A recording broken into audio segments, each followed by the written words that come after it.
नमस्कार दोस्तों, स्वागत है आपका हमारे इस YouTube चैनल में। मेरा नाम है अरविंद कुमार। आज की जो सच्ची घटना है वो उत्तर प्रदेश का एक ज़िला है जो उत्तर प्रदेश के अंतर्गत आता है। ज़िले का नाम है अमरोहा और अमरोहा ज़िले का एक थाना लगता है आदमपुर। आदमपुर के अंतर्गत मलकपुर गांव है जो कि हसनपुर के आसपास पड़ता है।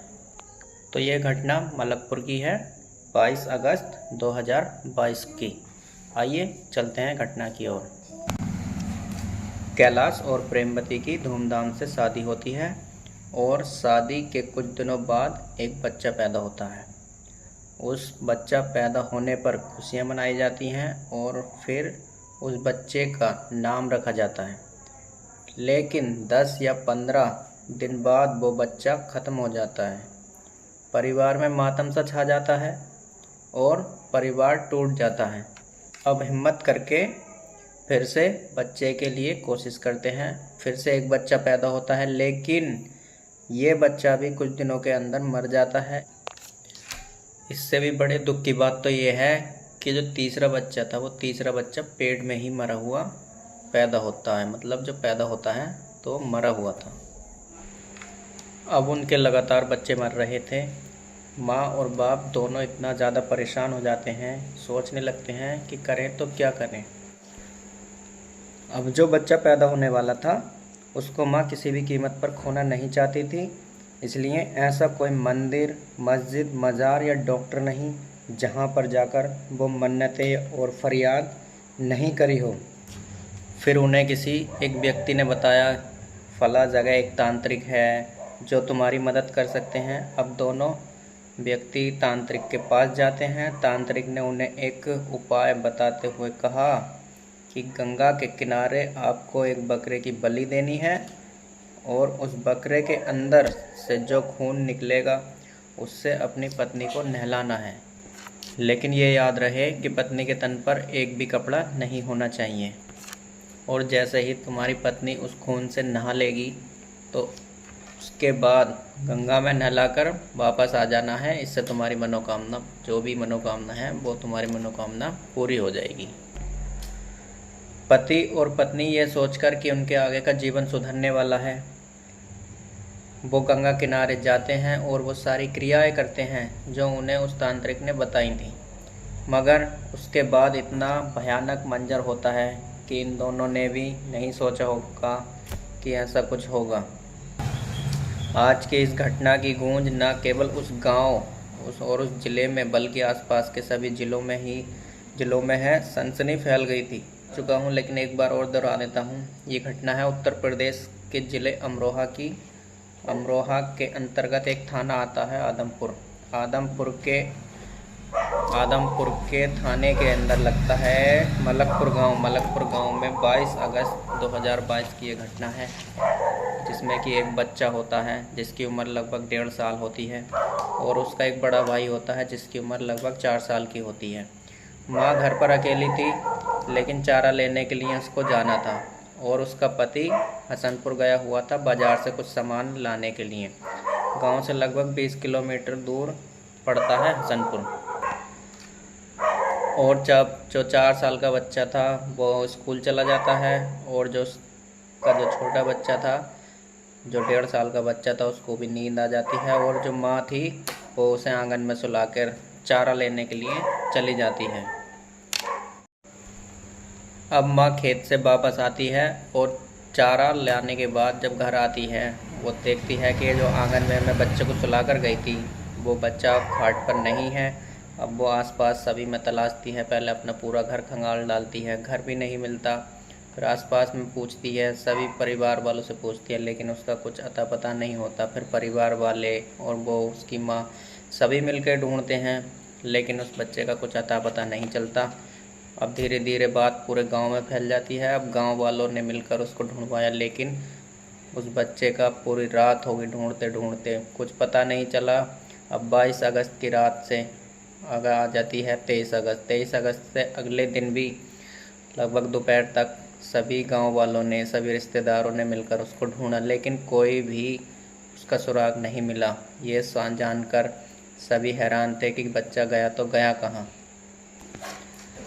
जब सभी लोग ढूंढ ढूंढ कर बच्चे को थक जाते हैं तो सभी व्यक्तियों की सलाह से जो पास में एक चौकी पड़ती है, डडियाल में चौकी पड़ती है, चौकी जाते हैं। चौकी से होकर सभी लोग आदमपुर थाना जाते हैं।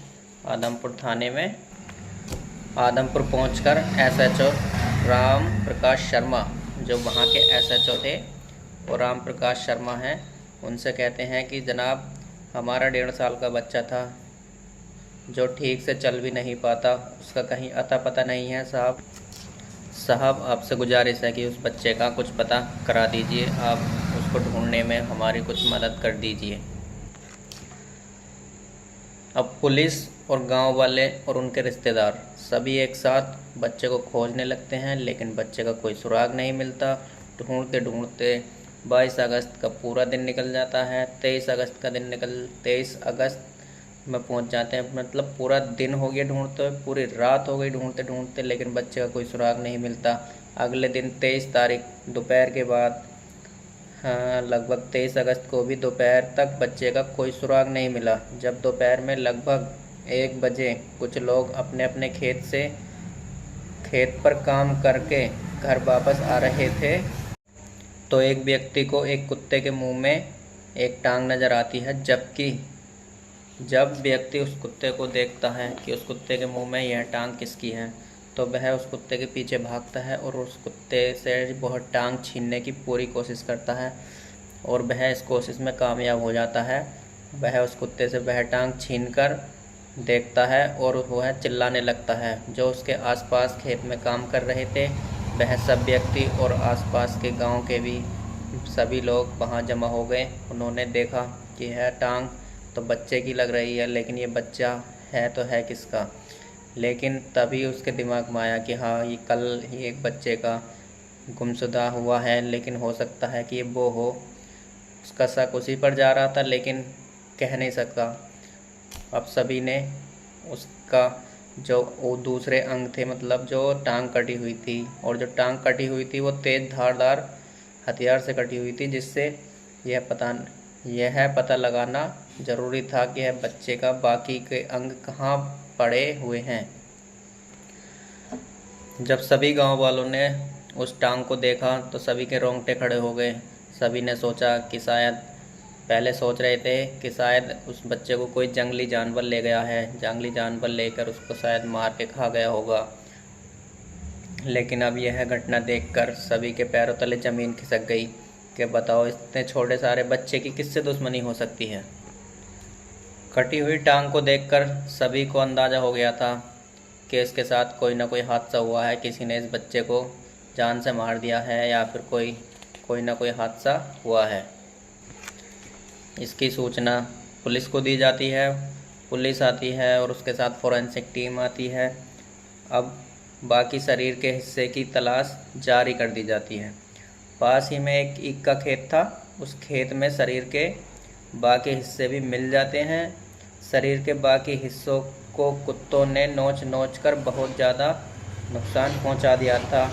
अब उसका पोस्टमार्टम कराया जाता है। पोस्टमार्टम की रिपोर्ट आती है, उससे साफ पता चलता है कि बच्चे की गला घोंटकर हत्या करी गई थी।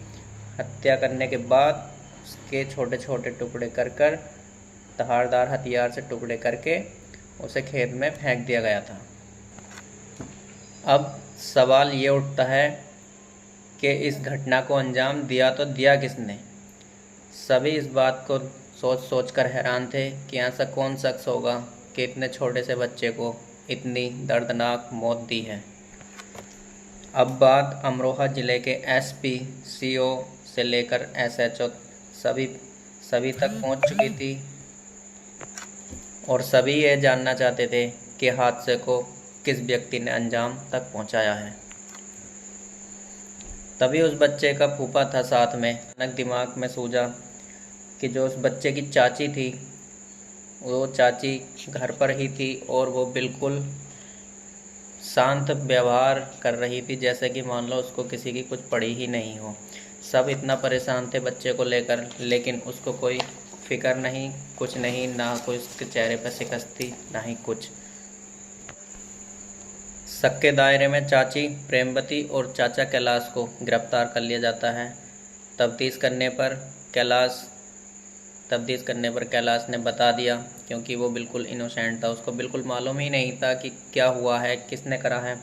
लेकिन जो उसकी पत्नी थी वो हर हाल में चाहती थी कि मेरा ये बच्चा किसी भी कीमत पर ना ही मरना चाहिए, ना ही कुछ होना चाहिए, मेरा बच्चा बिल्कुल सही पैदा होना चाहिए। वो हर कीमत पर चाहती थी कि मेरा बच्चा मुझे सही तरह से मिले। जब ज़्यादा तफ्तीश करने पर कैलाश ने बताया, कैलाश जो उस बच्चे का चाचा था, उसने सभी को बताया कि हम 1 साल पहले नसीम अली ग्राम कालाखेड़ा हसनपुर के पास, जो तांत्रिक है वो नसीम अली है ग्राम कालाखेड़ा के, 1 साल पहले हम वहाँ गए थे। उसने हमें बकरे की बलि चढ़ाने को बोला था, और उस जो बकरे के अंदर से जो खून निकलेगा उस खून से पत्नी को नहलाने के लिए बोला था। लेकिन हमने ये सब प्रक्रिया करने के बाद जैसा उसने बोला था वैसा हमने किया, लेकिन उसके बाद भी हमारे बच्चे पर कोई फ़र्क नहीं पड़ा। लेकिन हमारा बच्चा जो पैदा हुआ था वो मृत पैदा हुआ था। लेकिन मैंने अपनी पत्नी को समझाया था कि ऐसा कुछ नहीं होता है, कि ये सब फर्जी बातें हैं, ये फ्रॉड है, ऐसा है वैसा, ये हमें बहका रहा है।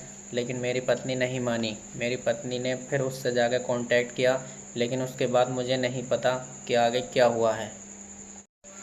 अब जब पत्नी से पूछताछ की जाती है तो पत्नी ने बताया, प्रेमवती जो थी उसकी चाची, उसने बताया मैंने तांत्रिक नसीम अली से कांटेक्ट किया था, और कांटेक्ट करने पर उसने मुझे बताया, नसीम अली से कांटेक्ट किया था कि मैं जो बच्चा है मैं उस बच्चे को खोना नहीं चाहती, मैं हर हाल में ये बच्चा चाहती हूँ, मेरा बच्चे को कोई परेशानी नहीं हो। तो उस तांत्रिक ने मुझे बुलाया, और बुलाने के बाद मुझसे अच्छे पैसों की डिमांड की। अच्छे पैसे मेरे डिमांड करने के बाद उसने मुझे बताया कि तुम्हें एक बच्चे की बलि देनी होगी, और उस बच्चे की बलि के लिए तुम्हें कहीं से भी इंतज़ाम करना होगा। वह बच्चा तुम जानो कहाँ से लाना है, कैसे लाना है। उस बच्चे की बलि देने के बाद जो तुम्हारा काम है वो पूरा हो जाएगा। लेकिन जो तुमने पहला काम किया था वो तुमने सही तरीके से नहीं किया है, इसलिए वो तुम्हारा काम नहीं हुआ, इसलिए उसने उनको बहकाया है। प्रेमवती ये बात सुनकर अब बच्चे की तलाश में जुट जाती है। कहीं भी कई दिन हो गए, जब बच्चे की कोई तलाश नहीं मिली तो अचानक ही देखती है कि घर में जो बच्चा पड़ा था यश, जो सो रहा था, प्रेमवती की नज़र पड़ती है और उस बच्चे को उठाकर गायब कर लेती है। लगभग 11:15 बजे का या 11 बजे का टाइम होगा। उस बच्चे को किडनैप या गायब कर लेती है, और उस बच्चे को गायब करने के बाद अपने घर ले जाती है। अपने घर ले जाने के बाद उसका गला घोंटकर उसको मार देती है। मारने के बाद उसको अपने घर में अंदर कमरे में दुबका देती है कि किसी को कुछ पता नहीं चले। इतनी वारदात करने के बाद वह तांत्रिक को कॉल करती है। कॉल करने के बाद कहती है कि तांत्रिक नसीम अली ग्राम कालाखेड़ा उसको कॉल करती है कि आपने जिस बच्चे के लिए बोला था मैंने उस तरीके से बच्चे का इंतज़ाम कर लिया है, आप आ जाइए। तो इतनी बात सुनकर तांत्रिक भी वहाँ पर पहुँच गया जहाँ पर प्रेमवती ने उसको बुलाया था। पास ही में, गांव के पास ही में एक खेत था। ईख के खेत में जाकर वह बच्चे को अपने साथ ले गई दुबका के, और वहाँ ईख के खेत में ले जाकर उन्होंने इस घटना को अंजाम दिया।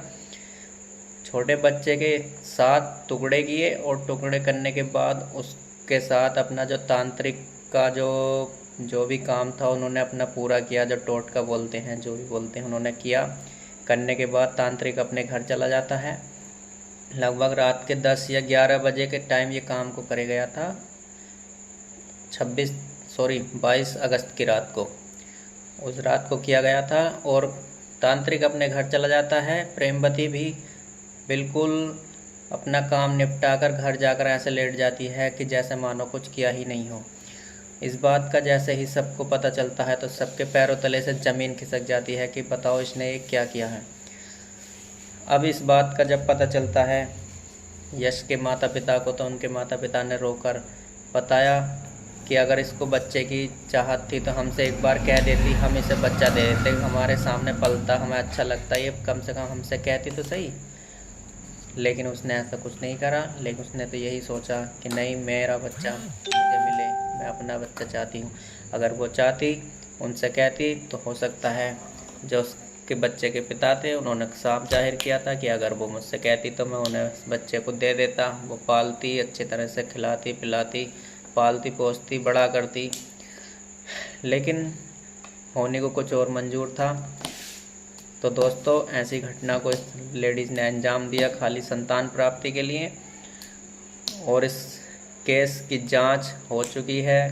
दोनों ही आरोपी जेल जा चुके हैं। जो लेडीज़ थी वो और उसका पति इनोसेंट था, वो तो उसने अपनी सारी बात जाहिर कर दी थी, इसलिए उसको पुलिस ने उसके बयान लेने के बाद छोड़ दिया।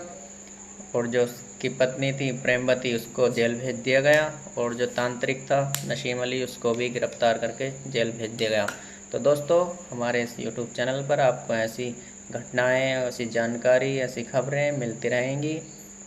आपसे रिक्वेस्ट है कि आप हमारे इस यूट्यूब चैनल को सब्सक्राइब करें, वीडियो अच्छी लगी हो तो लाइक करें और कमेंट करें। Thank you.